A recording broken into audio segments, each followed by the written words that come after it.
Hello friends आशा कৰো আপোনালোক সকলোৱে ভালে কুশলে আছে মই বাৰু আপোনালোকৰ আশীৰ্বাদতে জীয়াই আছো আজি ভাবিলো মই আপোনালোকৰ লগত এটা ভিডিও শেয়াৰ কৰো ইমান দিনে ভিডিও দিয়া নাছিলো আজি ভাবিলো দিও আৰু মই আজি বনাব লৈছো পাকঘৰত আলু পৰঠা আৰু কচু এখন আঞ্জা কচু আঞ্জা ৰেচিপি মই আগতে ইউটিউবত দিয়া আছে আজিখন অকন বেলেগকে বনাও তাকে ভাবিলো আপোনালোকৰ লগত শেয়াৰ কৰো তাকে আপোনালোকে স্কিপ নকৰাকৈ চাই থাকিব তেতিয়াহে গম পাব মই কেনেকৈ বনাও এতিয়া বলক মই পাকঘৰলৈ বনাবলৈ প্ৰথমে মই পানীখিনি গৰম কৰিছো কেৰাহীটো জুইত দি পানী গৰম হৈছে আৰু এতিয়া মই ইয়াত আলুখিনি দি দিম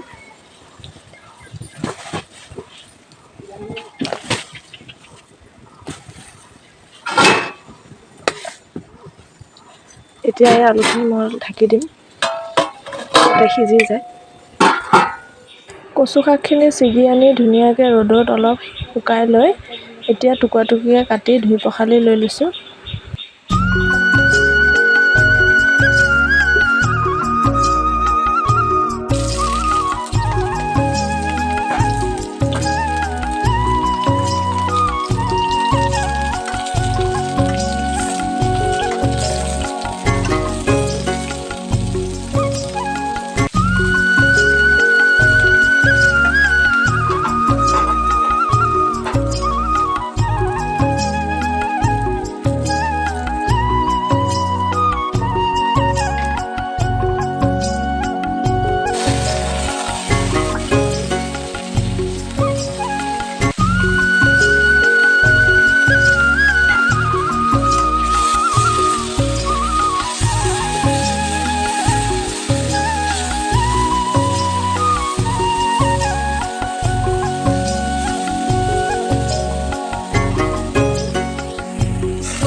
এতিয়া মই মধুসোলঙে আমাৰ বাৰী চুকতে ৰুই থৈ দিছিলে মায়ে তাকে ছিগিবলৈ আহিছোঁ মৰি গৈছে গৰমতে কেইজোপামান আছে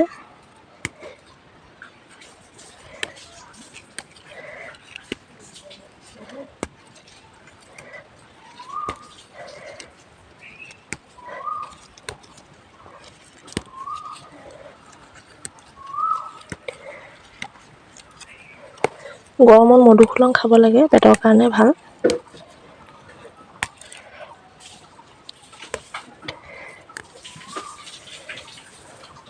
মই মধুসোলং এমুঠি বাৰীৰ পৰা ছিগি আনি ভালকৈ ধুই পখালি চাফা কৰি লৈছোঁ এতিয়া মই এইখিনি নাকাটো এনেকৈ দিম কচুখিনি অলপ সিজি লওক কচুখিনি কাৰণ টেঙা নহ'লে কচুবিলাক ভালকৈ নিসিজিব যে মাজতে আহি ভাজিখিনি অলপ উদঙাই চালোহি আৰু হৈছে আৰু অলপ পিছত হৈ যাব এতিয়া অকণমান পানী দি আকৌ সিজিবলৈ থৈ দিম ঢাকি পেলাই আলু পৰঠা বনাবলৈ যিখিনি আলু মই সিজাইছিলোঁ আলুখিনি সিজি গ'ল মই মাজতে কচি দিছিলোঁ যাতে সোনকালে হৈ যায় আৰু নিমখো অকণ দি দিছিলোঁ এতিয়া এইখিনি সিজিলে এতিয়া মই এটা বাকলিখিনি এৰাই লওঁ এতিয়া এয়া কচু ভাজিখিনি সিজিছে আৰু ইয়াত এতিয়া মই সিজাৰ লগে লগে টেঙাখিনি দি দিম টেঙাখিনি দিয়াৰ পিছতে গলি যাব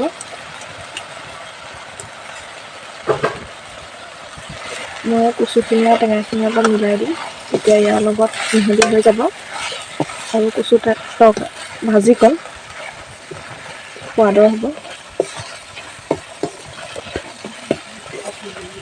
এতিয়া মই ইয়াত এবাটি পানী দি সিজিবলৈ দিম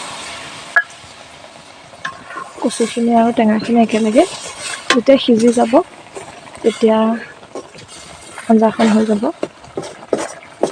সিজি গ'লে ইয়াত টেষ্টটো উঠিব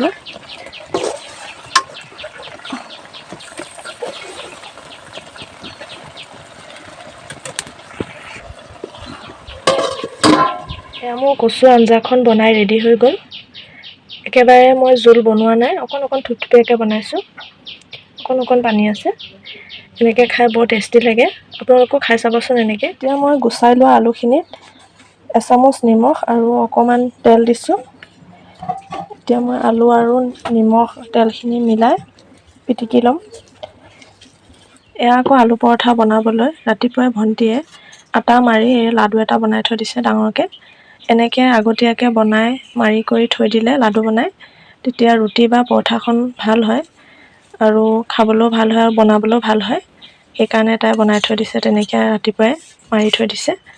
আৰু আনফালে মই আলুখিনি ধুনীয়াকৈ গুচাই পিটিকি পেলাই থৈ দিছোঁ, নিমখ আৰু তেল দি পিটিকা কৰি ল'লোঁ।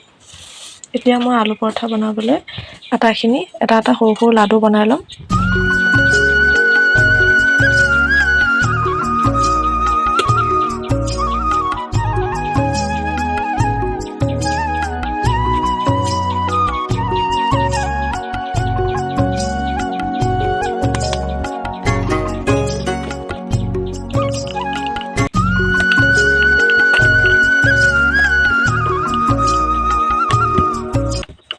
এয়া মোৰ আলু পৰঠাখিনি বেলি হৈ গ'ল। অলপ অলপ এয়া আলু ওলাই গৈছেগৈ, কিন্তু আলু পৰঠাত একো নাই, এনেকৈ ওলাব পাৰে।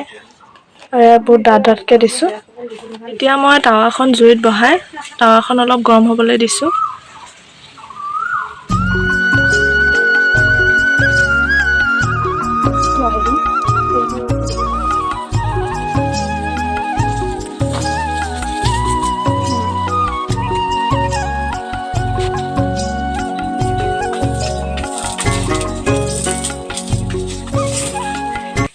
এয়া মোৰ আলু পৰঠা বনাই ৰেডি হৈ গ'ল।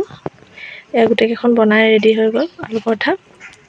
কেনেকুৱা পালে মোৰ ভিডিঅ'টো ক'বচোন কমেণ্টত।